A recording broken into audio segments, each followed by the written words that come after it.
If you're new to this channel, please consider subscribing for more videos. So today we are going to talk about the company's composition in ETFs. So ETFs are funds that most investors invest in, and we are going to look at one of them today. So let's see. How many companies make up ETFs, and is that ETF good for you to invest in or not?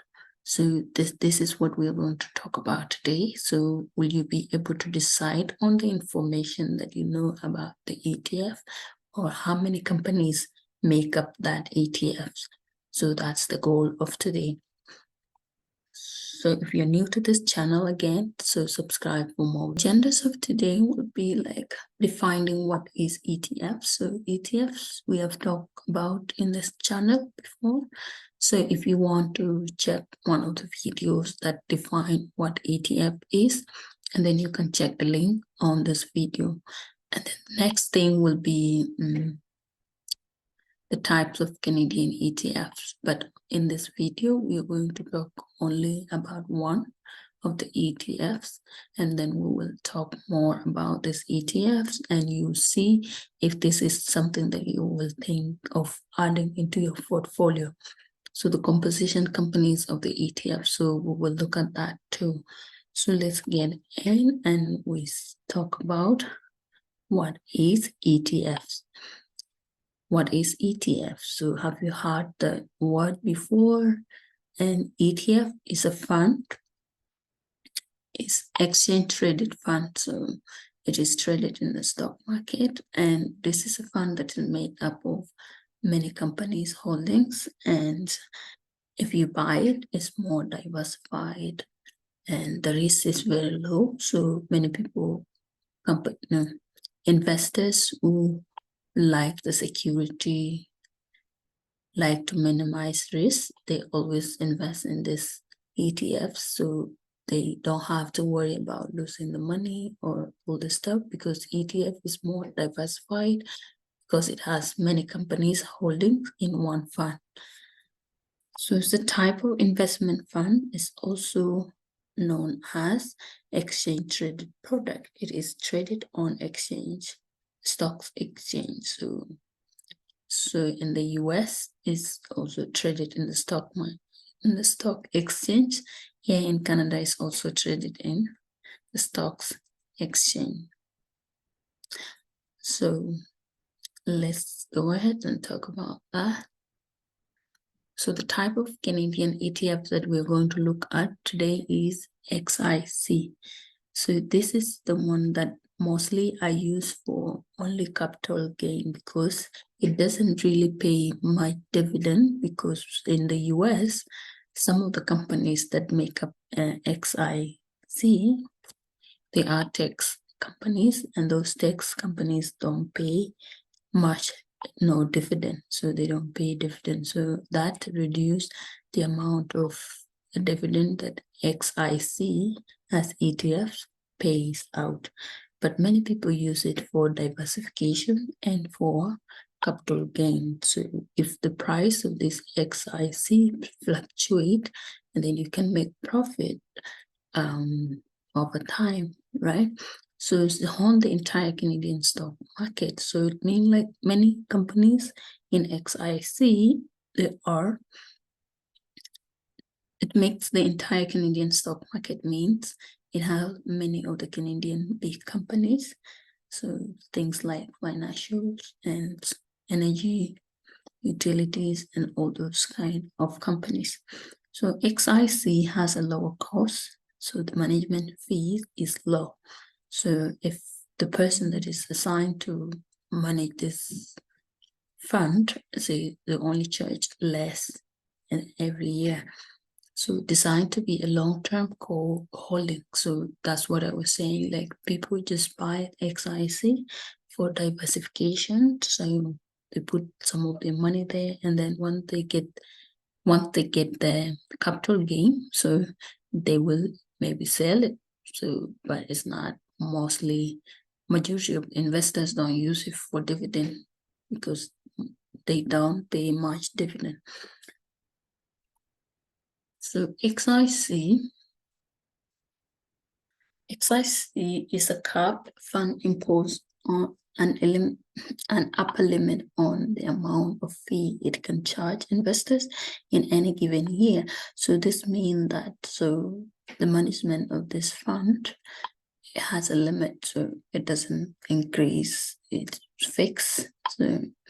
So if it's 6 cents a year, it's 6 cents. So it's a capped one. So pay dividend quarterly. So they pay dividend quarterly, unlike some of the other ETFs. So some ETFs, the other ETFs pay monthly, but XIC pay quarterly, and the amount of dividend that they pay out it's not that much, because most of it is made of tax companies that don't pay ETF, that don't pay dividend. Also, with dividend yield of 2.96, it's not bad. So you can put your money there, use it for diversification, or you use it for capital gain. So once the price goes down, you buy some of it, and then once the price goes up, you sell it and you make profit. So that's what I normally use XIC for. And sometimes I use the other ETF for dividend, because I know they are consistently paying dividend, and much higher dividend than the XIC.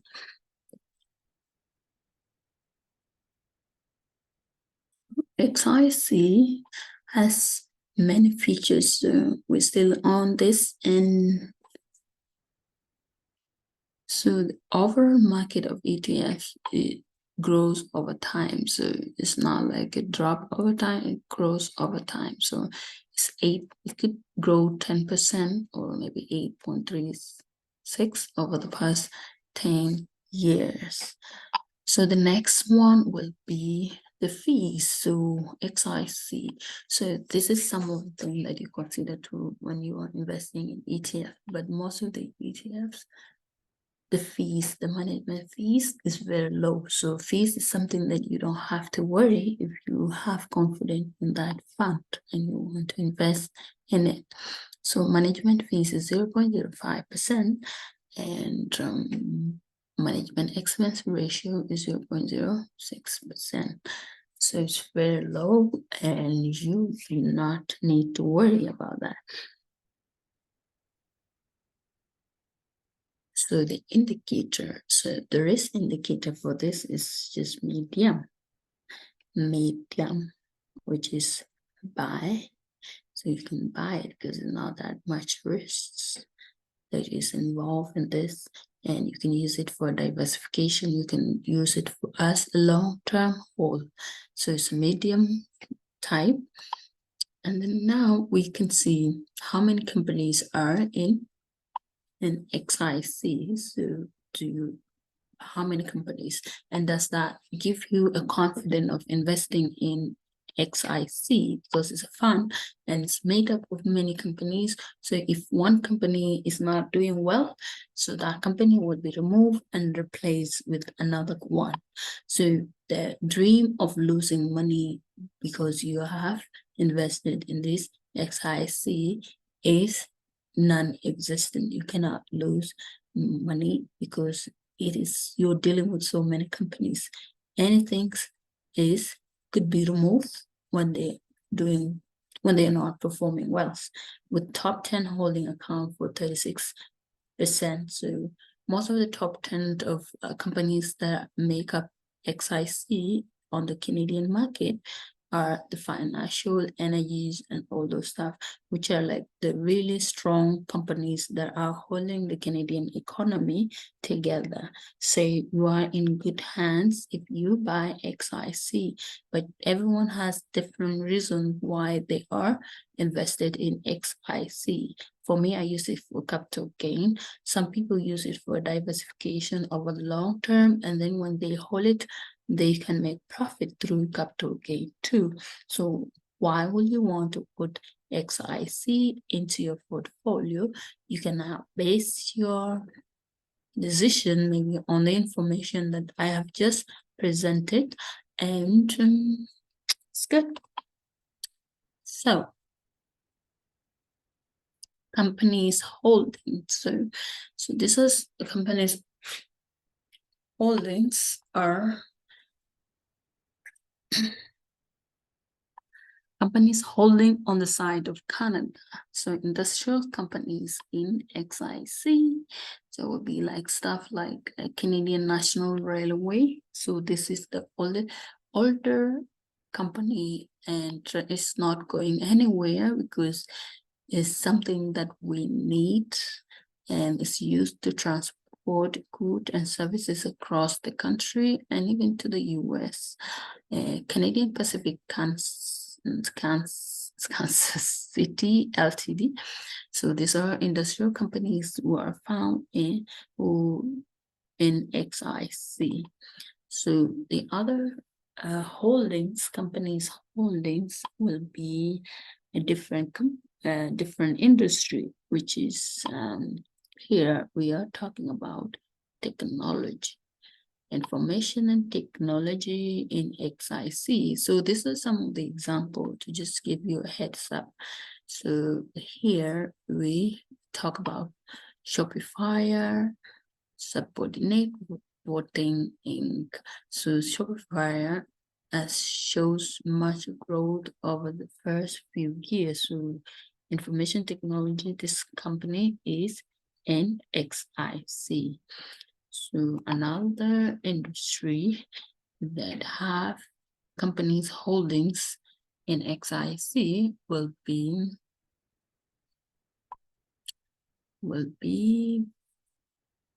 financials. So in Canada, most of the financials are in XIC. So things like RBC, companies like RBC, Canadian Banks, Royal Bank of Canada, and then Toronto Dominion Bank, which is TD, and another one will be Bank of Montreal. So Bank of Montreal is part of that one too. So basically majority of banks and the financials. So Bank of Nova Scotia, which is Scotiabank.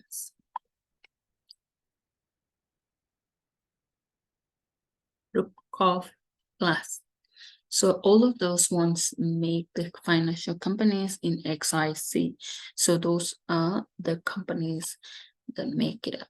And we have more industry in this one because before we saw it, the companies made up 227 roughly in that thing. So we can lease and lease and lease for the whole day. So I'm just giving you some companies that are some example of the companies that make up XIC.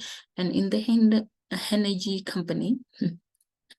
energy companies are Enbridge and then Canadian National Resource. So these ones make up the part of the energy.